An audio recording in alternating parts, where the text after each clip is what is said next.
And they've got that bloodsucker move. And there you go. I could actually die here. And I got quite lucky. What's up guys, it's Patrick here and we are back with some more Bloodborne. This is Pan Beastwood, #1 hunter in Yarnum, and today we're gonna go through Cainhurst. Now Cainhurst is probably my favorite area in the game, especially because of its looks and design. However, in terms of gameplay, it's kind of a mixed bag for me, because this part outside, I do not like it at all. These enemies right here can be quite annoying, especially because they are very good at punishing your rolls. And I'm dying here. Okay, I'm fine. But also, there's nothing outside in this section. There's just numbing mist and a couple of cold bloods. So I'm just gonna go inside the castle and yeah, skip this section altogether. I think there is one gem somewhere down there, but it's not a great gem anyway, so we don't really need it. But yeah, Cainhurst. Look, in terms of design, I mean, I love this area. It's amazing. In terms of enemies, we're gonna find these guys right here. I like to call them the cleaning staff. And then there's also the ladies that you can hear crying. They are ghosts, and they will appear only if I grab this item right here. As you can see, they are here now. Now, as you can see, I am quite strong for them. That's for a couple of reasons. Well, first of all, I think you should be going to this section at around level 50. I am level 70, so am I? Let me just double check. Yes, I am level 70, so I am 20 levels ahead of this entire area. But here's the thing.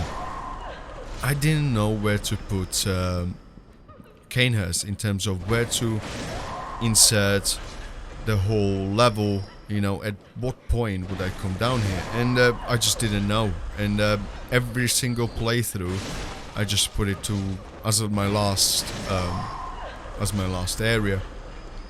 Especially because usually I just run past this whole thing. And I think the main reason why I just run past the entirety of Cainhurst is because I don't know if I'm the only person in the world to suffer from this, but I don't know if it's got a name, but I like to call it the late game syndrome. And what it is that basically once you get towards the end of the game, it kind of starts to becoming a little bit more boring because it's easy, if that makes any sense. Even the Nightmare of Menses, that is supposed to be your last area, I didn't have that many problems. And you know, overall, if you look at my stats, they are not that crazy. At no point in the game I tried and went farming or anything. So you know, all these blood echoes I've got, you just get them from playing the game normally without farming. And one of the main reasons why I've got so many levels compared to a more casual playthrough is because I never died. I died once and I knew I was gonna die, and I spent all my blood echoes. So yeah, that's something to keep in mind. And yeah, and this is not the only game where I suffer from this late game syndrome. You know, Dark Souls 2 was pretty similar, especially before the DLC. After the DLC, I have to say, the DLCs can be quite tough.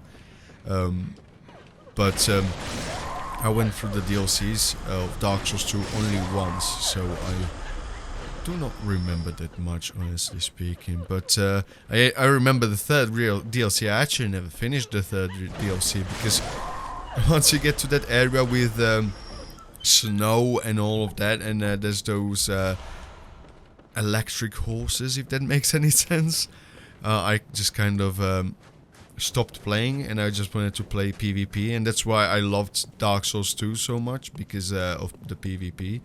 But Yeah, Dark Souls 2 kind of suffered from the same thing. The Witcher 2 and The Witcher 3, both of them suffer from, you know, being poorly balanced towards the end of the game. That's the way I see it, you know. The game is not hard enough for me to feel engaged. Is it gonna fall off? Alright. What you gonna do? And, you know, it happens with, The Witcher 3 is very guilty of this, because again, I haven't played the DLCs of The Witcher 3. I finished the main game when it came out, and then I didn't have access to a computer, so I didn't really play them. And later on, I got them for PS4, and I never really got the chance to play them. But the base game, if you do all the side quests, and if you do, you know, all the... Oh, come on, mate. That's not nice of you. I should live through this. Hopefully. But yeah, if you go to every single point of interest and you get the points of power or whatever they call it, you know, they give you a point to spend to level up.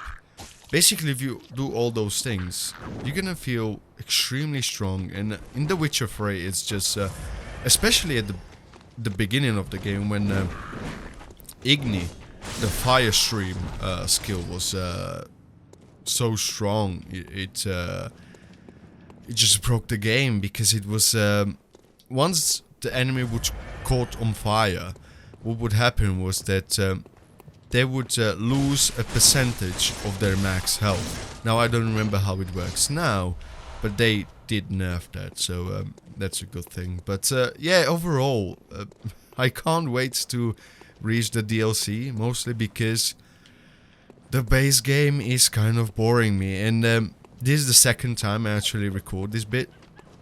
And when I first recorded this section, I was, you know, commentating on what was happening on the screen, and I honestly felt bored. And you could tell from my voice, you know. And if I'm bored, you guys get bored, because it's not nice to hear someone just going, yeah, so if you get inside this area right here, there's gonna be some more of those screaming ladies, and yeah, they are very annoying because they do this, this and that. Right, so this is a shortcut to the beginning of the level. Alright, let me grab it, thank you very much. But yeah, I decided, you know, I got to Logarius, I defeated him, and then I said, you know what, I do have a save state for this section right here, because I think I will get all three endings. You know, I'll use that trick that I mentioned in the last video, because I'm not sure I wanna platinum this game at some point. But yeah, it would be nice. But yeah, as I was saying, I was bored. The video was extremely boring, so I decided, you know what, go again, re-record the whole section, and try to talk about something that might be a little bit more interesting. And yeah, I think late game syndrome is something that a lot of people can relate to, especially the kinds of players that like to complete their games 100%, or, you know, as close as you can get to 100%. And if you are efficient with your, in this case, blood echoes, yeah, you just get to the end game that you are so strong that it's not even fun anymore. And I think one of the selling points of the Souls games is their difficulty, you know, like, even if you remember when Dark Souls 1 came out on PC, I'm not sure about the first release, but on PC the name was Dark Souls Prepare to Die Edition, so, you know, they just sell it as a very difficult game. Same goes for Dark Souls 2. Once you start playing and start creating your character, they kind of, the ladies, the 3 or 4, how many there are, I don't remember, the firekeepers, they just kind of go and say, you're gonna die a lot over and over and over again, you know, all that kind of crap. So, you know, difficulty and, where is that guy? Oh, there he is. It's kind of the selling point of these games, and if they are not difficult, what are they?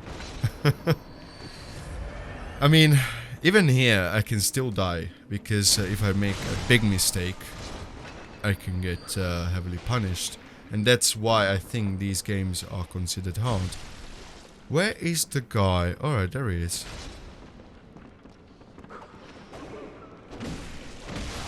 And I think... I'm not sure if Dark Souls 3 has got similar kind of dialogue where they tell you that you're gonna die a lot and all of that kind of stuff. I don't remember, honestly. Bloodborne... I think Bloodborne doesn't have any of that. Whoa, what are you doing? So yeah, I just wanted to talk about something random and, you know, focus on the gameplay with, you know, the other side of my brain. And just try to make sense with whatever I'm saying and all of that. Now, another thing I want to talk about is the DLC. So I decided that I will use a second weapon, and a second weapon that I want to go with is going to be from the DLC. Now, I haven't decided which one yet. I have checked the Bloodborne wiki just to see what weapons we can go with and what's going to be available to us. And there's quite a few that look very interesting, especially for my build. There's quite a few that I might try. And the main problem with having two weapons is that you don't have enough gems. Now, the base game, if you do not farm, doesn't really give you that many gems. So that is quite annoying. You can't really buy gems. The only way to get gems is to farm them, and those are the variation of these enemies that yeah, they hold their head and scream, and they've got that black sucker move, and there you go. I could actually die here, and I got quite lucky actually. Alright, so let's back up, reset, heal up. If anyone follows, I can just kill them. And the only reason why I'm killing all of these is... Oh, come on, mate. That was a little bit too much. Why are you all screaming? Come on, mate. In my notes, I've got that if I kill every single enemy inside the castle with the 3rd level of the Moon Rune, I will get to almost 500,000 souls. So obviously when I do that, and according to my notes again, that's gonna be like 14 levels. Now those notes are quite old, they are from almost 2 years ago, so they might be wrong. But yeah, I tend to be correct with my notes. Alright, what's in this chest? I don't even remember. Oh yeah, Knight's Garb. Yeah, you know, most of these items in this area are kind of meh. You know, I don't need any of them. There's quite a few bloodstone chunks, but we've got already more than enough chunks for a second weapon. As a matter of fact, if I really wanted to, I could go back to some of the areas and get enough chunks for a 3rd weapon. And I'm pretty sure that in the DLC there's going to be at the very least one blood rock. That would be just wrong to never have any blood rocks. But yeah, going back to the gems. Now I've done some research, and you can go and create certain dungeons. Now I'm just double checking. Yeah, I forgot that one. I knew I forgot something. You can create certain dungeons, and you don't have to farm as much. Let's just put it this way. You still need to farm in order to be able to go through those challenge dungeons.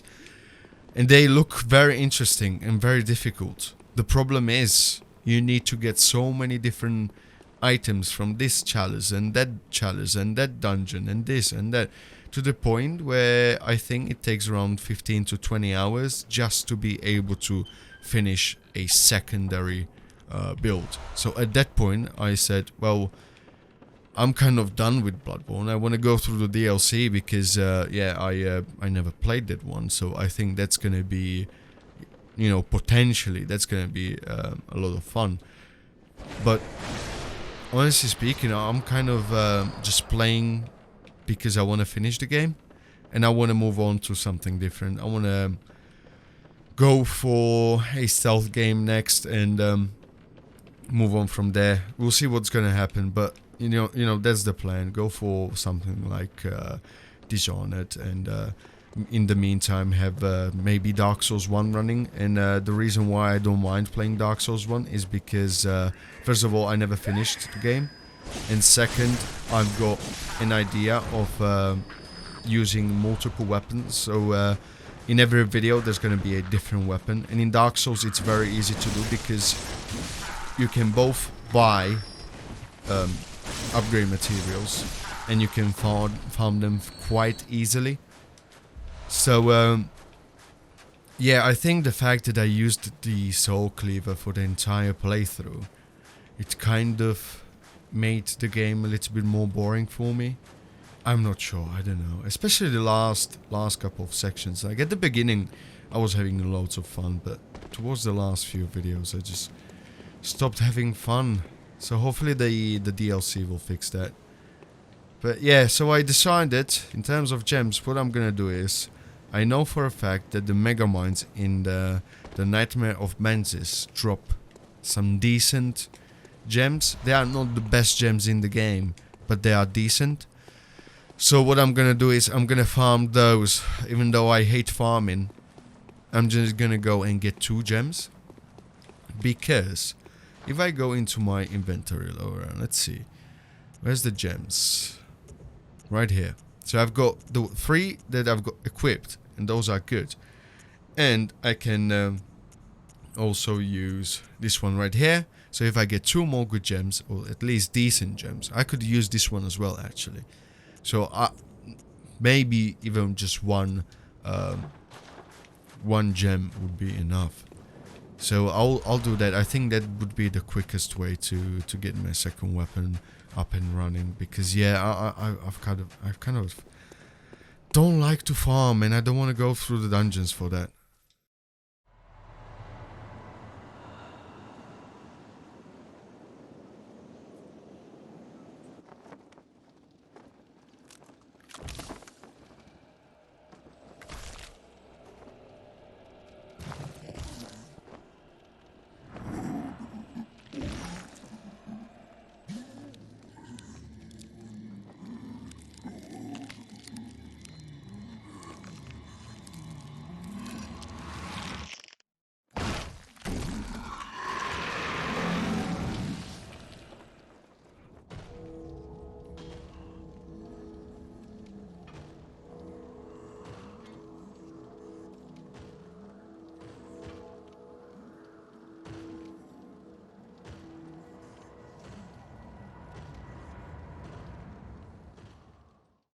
Logarius, me too. You look the same way as me when I wake up.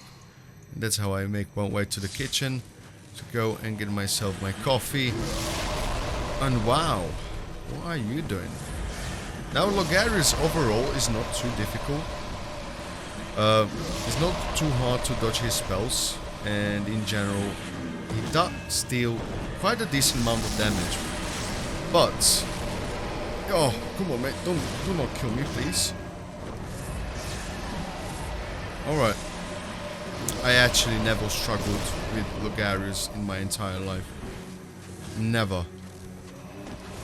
The one thing I kind of dislike about Logarius is that he likes to jump around quite a lot. That means that I cannot really go and build up my meter. And I should be dodging here. So I can't build up my meter, that means I cannot deal a lot of damage. Alright, give me some hits in. Let me get some hits in, mate. Alright, can I get a backstab, please? Alright. Another one. Alright, thank you very much. Repost. Thank you very much for all of that. My beast blood... Yeah, my beast blood pellet is gone. So my damage is gonna be reduced by quite a lot. I wanted to parry that, but yeah, not good. Not great, and I need to be careful because he can push me off the roof. And I didn't mean to do that, and that was too early. But you can parry all of his physical attacks. Alright, let's reset. What is that in my back? Where's my... It's in my belly. Alright, this one. I didn't see him putting it up. Good thing he missed. Alright, this is quite messy. Alright, there you go. That's a parry. Alright, one more hit. Logarius, stop being annoying.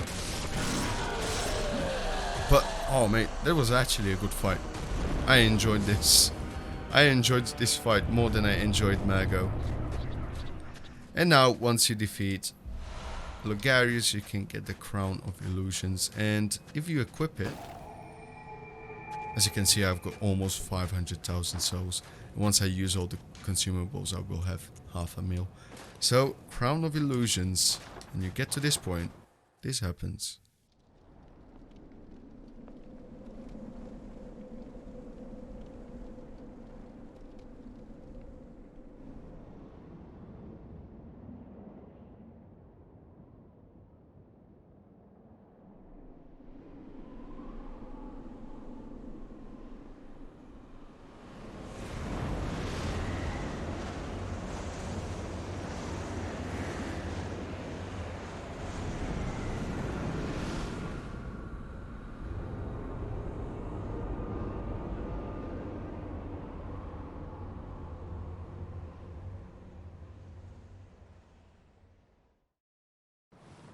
So in terms of lore, it's all kinds of messed up. You've got the Cainhurst people. I think they're called the Vilebloods.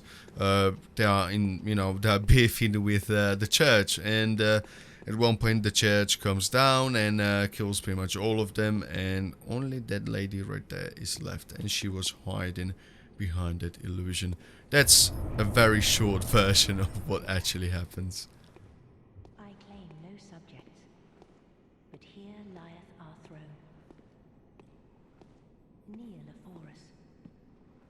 Hell no. Right, so she is very important for a PvP covenant. Personally, I do not care about PvP in this game because I mentioned that earlier. It takes very too long to create a build. The unopened summons that I just picked up, you can give them to Alfred. Is that his name? The guy gave me fire paper right before the Bloodstaff Bees, if I remember correctly. Yeah, those are the unopened summons, and you give them to him, and he can come down here and he will kill this lady right here, and then you can revive her where we fought Ebrietus. Yes, that is correct. But yeah, we do not care about any of this, so yeah, let's just go back to the dream and spend these souls finally. That's gonna be a lot of levels. Alright. So, the dream is still all kinds of messed up. Let's use the consumables. We've got 2 rank 11. 2 rank 10. Yeah, what's that? Alright. 9. We are already over half a mil. Right, I think using these is not going to get me another level. I'm not sure. Yeah, I don't think so. Alright, let's try. Yeah, Gammon's going to have to wait quite a decent amount of time before I go and see him. Alright, that is how many levels? 14, yeah, so my my notes were correct. So obviously I do not want all these levels in Vitality. I think 30 would be the best way to go, especially because I don't know what to expect from the DLC. I've seen the speedrun, but I actually never went through it myself, so yeah, and after that I might go into endurance. So afterwards I can go back to skill and strength, maybe get my endurance to 30. We'll see what to do once we get to that point. But yeah, let's just level up. And I'm gonna be left with a little bit over 19,000 souls. Let's see. Did I pick up anything useful? No, I did not. So, I can't really do much. I'm gonna repair my weapons because, yeah, why not? Don't need to repair the tornatures because, yeah, it is what it is. I've got the best gems equipped. And, yeah, I think I'm gonna end the video here. In the next one, we're gonna go to the DLC, access it, get some items from there. Probably I'm gonna go and get all the weapons we can get before the first boss, and afterwards we're gonna go and fight the first boss. But yeah, that crown doesn't look too bad. What's that? No, I don't like that. Looks like something else. I'm not gonna comment. Either way, thank you very much guys for watching. I hope you enjoyed this one, and yeah, I'll see you in the next one.